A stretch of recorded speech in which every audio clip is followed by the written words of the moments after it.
Hey, you guys, we want to give you something before the upcoming elections that we're praying and hoping that everybody gets involved in.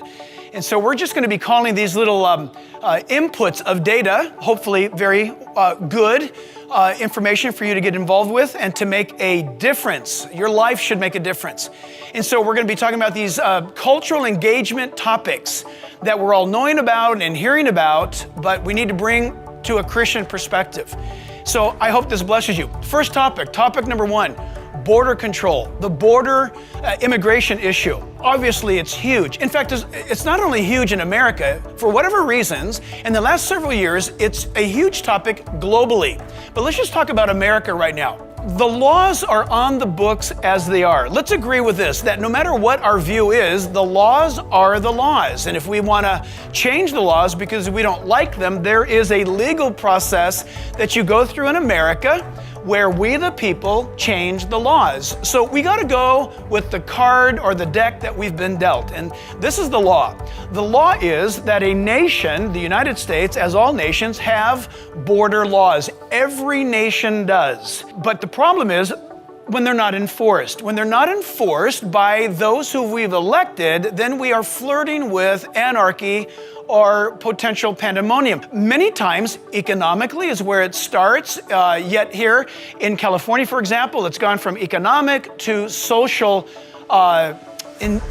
social areas where it's endangered people. So here's what the Bible says regarding this issue of border control and illegal immigration. Romans chapter 13, verses 1 through 7 says there that the laws that have been given to us as a nation have been given to us by God, and that those who are called to enforce those laws are actually ministers of God's righteousness.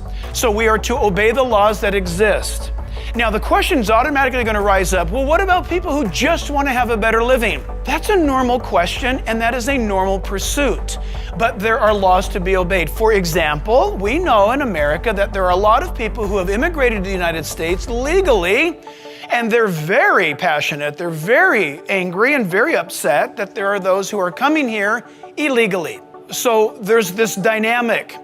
Also the issue where people are saying, for example, wow, I came here years ago illegally, I made a life, I've got kids, and now we have a life. Are you telling me that I'm going to have to be sent back? Currently, right now, coming out of Washington, D.C., is the answer to that, and here's what it is. It is no, you don't have to go back because you have been an established person here, but there are things that you need to get in line with now regarding taxes or regarding certain commitments, and the government is working on that to make it legal for those who have been here for a long, long time and have made a life. The only thing that interrupts that, you guys, and I think it's a good policy, it's a good practice, it is the law, that if you are discovered to be here illegally and you have committed crimes, you're a criminal, you are to be expelled immediately. That law has been on the books for decades. It's not a George Bush law, it's not an Obama law, it's not a Trump law, it's the law of the land. So there's a lot of things to this dynamic, and you need to be educated as to what it all means. What we want to be careful about, you guys, when we vote, is getting stuck on this topic of it being passionately or emotionally driven, because it really grabs our emotions. And if we listen to the news, which is hard because they have their agenda, we could get caught up and decide things emotionally rather than logically. So we want to be very smart. But keep this in mind regarding borders. No matter where you go in the world, I don't know if you've all traveled, but wherever you go in the world, you got to have a passport. You got to enter that country legally. I just recently went to Canada. I just recently went to England, and there's no going into those countries without being legal. Trust me. And when you come back to the United States, the same thing is in operation. You leave, or I left England. I had to do that legally. They had to make sure I was actually leaving. And same with Canada. They made sure I was leaving. And then the next thing I had to do was, of course, legally get back into the United States. This is normal. And you've got to do this. You've got to do this to maintain your citizenship. You've got to maintain your national defense. You've got to maintain your economy.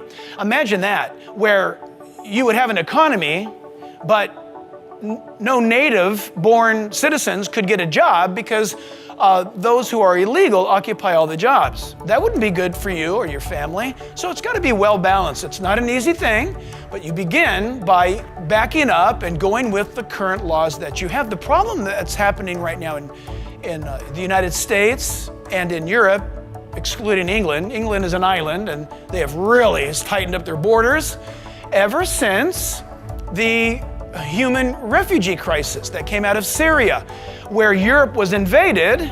Listen, I mean this affectionately up front. They were invaded by people fleeing for their lives. Moms, grandmas, babies, dads, they were running for their lives because of Islamic terrorism in Syria.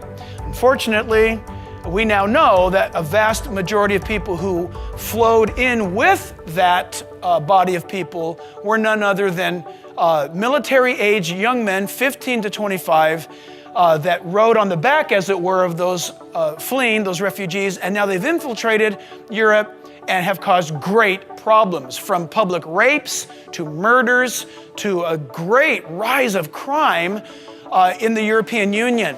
And so that's a very sad thing, but it's a factual thing. It's a factual thing, it's a sad thing, but due to the lack of border enforcement, Germany, other countries, Italy, Greece, they have suffered greatly because listen what they did. Emotionally, they compassionately bypassed their immigration laws to receive people in without vetting them. And in doing so, they have brought their nations to financial ruin.